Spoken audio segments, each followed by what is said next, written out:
उत्तराखंड के चमोली, जहां पर कार्यक्रम को संबोधित कर रहे हैं उत्तराखंड सीएम पुष्कर सिंह धामी। ये सवाड़ गांव तो हमारे सैनिकों की फैक्ट्री है। अभी भी इतनी बड़ी संख्या में सेना में हमारे इस गांव के सैनिक वीर देश की सेवा में संलग्न हैं और मातृभूमि की रक्षा में जुटे हुए हैं।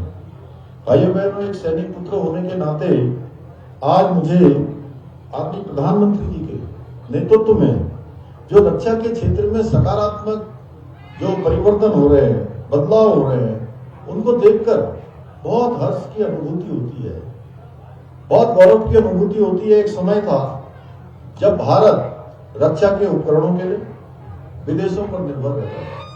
छोटे छोटे उपकरणों की भी आवश्यकता पड़ती थी तो उपकरण विदेशों से आयात करने पड़ते थे। आज आदरणीय मोदी जी के नेतृत्व में भारत रक्षा सामग्री का निर्यात करने वाले जो दुनिया के पहली पंक्ति के देश है, शीर्ष सूची है, उस शीर्ष सूची में हमारे भारत का भी नाम आ गया है।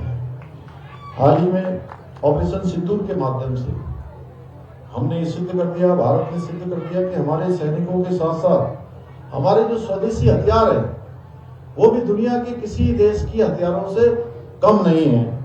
इस अभियान में भारत में निर्मित आकाश मिसाइल, जिसमें डिफेंस सिस्टम, ब्रह्मोस मिसाइल, ऐसी अनेक स्वदेशी हथियारों ने पूरे विश्व में भारत के स्वदेशी हथियारों का डंका बजा दिया। भाइयों बहनों, आपको याद होगा 2014 से पहले, मोदी जी के देश के प्रधानमंत्री बनने से पहले हमारे सैनिकों को कोई गोली चलाने के लिए, गोली की मंजूरी के लिए भी ऊपर से मंजूरी लेनी पड़ती थी। उनको आदेश नहीं होता था कि दुश्मन की सीमा पार से कोई गोली आ रही है, कोई हमला हो रहा है तो उनको जवाबी हमला करना है।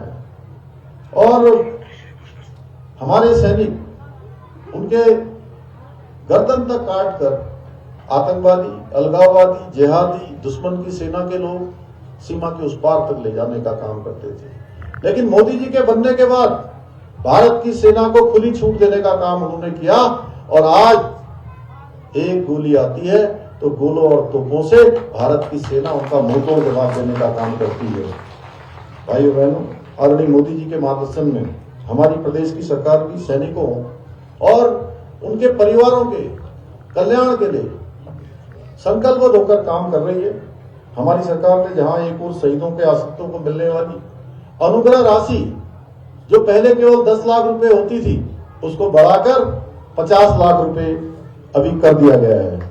वहीं सेना में परमवीर चक्र से लेकर मेंशन इन डिस्पैच तक सभी वीरता पुरस्कारों से अलंकृत सैनिकों को दी जाने वाली एकमुश्त तथा वार्षिकी राशि में अभूतपूर्व रूप से वृद्धि की है। हमने परमवीर चक्र से अलंकृत सैनिकों को मिलने वाली राशि को भी 50 लाख रुपए से बढ़ाकर 1 करोड़ 50 लाख रुपए कर दिया है। 1.5 करोड़ रुपए का प्रावधान कर दिया है। इसी प्रकार अशोक चक्र की राशि 30 लाख रुपए से बढ़ाकर 50 लाख रुपए, महावीर चक्र, कीर्ति चक्र की राशि 20 लाख से बढ़ाकर 35 लाख रुपए और वीर और चक्र, शौर्य चक्र की एकमुश्त राशि को 15 लाख से बढ़ाकर 25 लाख रुपया कर दिया गया है। इसके साथ ही हमने सेवा मेडल और वीरता पुरस्कारों की राशि को भी 2 गुना से अधिक बढ़ाने का काम किया है। इतना ही नहीं, हमने जहां एक और बलिदानियों के परिवार के एक सदस्य को सरकारी नौकरी में समायोजित करने का निर्णय लिया है, वहीं सरकारी नौकरी में आवेदन करने का जो समय केवल 2 वर्ष का होता था, उसको बढ़ाकर हमने 5 वर्ष किया है।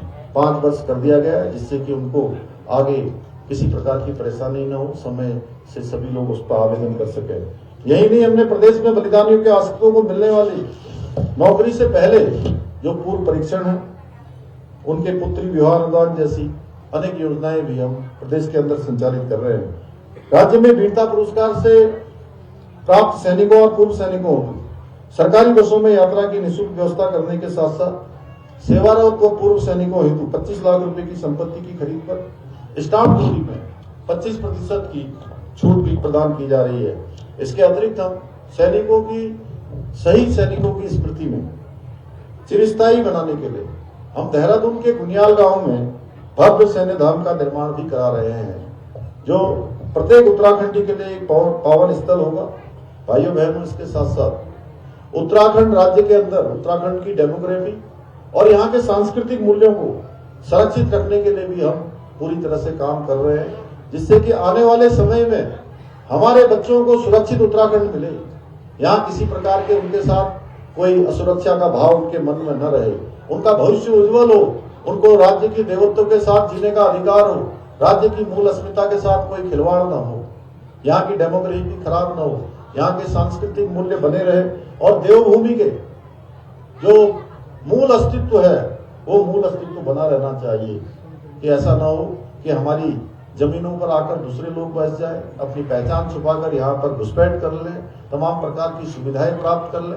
उसके लिए हमने सत्यापन अभियान भी चलाया है। डेमोग्राफी को खराब न होने देने का हमने संकल्प लिया है और हमने इसीलिए राज्य के अंदर सख्त धर्मांतरण का कानून बनाया है। इसके साथ साथ लैंड जिहाद, लव जिहाद और थूक जिहाद के जैसी कुकृत मानसिकता है, विकृत मानसिकता है, इनके खिलाफ हमने कठोर कार्रवाई भी प्रारंभ की है। इसके साथ ही हमने प्रदेश में एक सख्त भू कानून भी लागू किया है, जिससे राज्य के मूल स्वरूप के साथ खिलवाड़ करने वालों के लिए सख्त कार्रवाई हम कर रहे हैं। इतना ही नहीं भाइयों बहनों, हमने 2022 में ये वचन उत्तराखंड की जनता को दिया था हमारे प्रधानमंत्री नरेंद्र मोदी जी के नेतृत्व में कि हमारी सरकार बनने के बाद हम सबसे पहले राज्य में रहने वाले सभी नागरिकों के लिए, चाहे कोई किसी पंथ का हो, किसी जाति का हो, किसी वर्ग का हो, किसी संप्रदाय का हो, सबके लिए एक समान कानून लागू करेंगे। हमने भाइयों बहनों जो वचन हमने उत्तराखंड की जनता को दिया था उस वचन को हमने पूरा भी कर दिया है और उत्तराखंड ऐसा राज्य बन गया, देश का पहला राज्य है आजादी के बाद जहां पर रहने वाले सभी लोगों के लिए एक समान कानून लागू हो गया।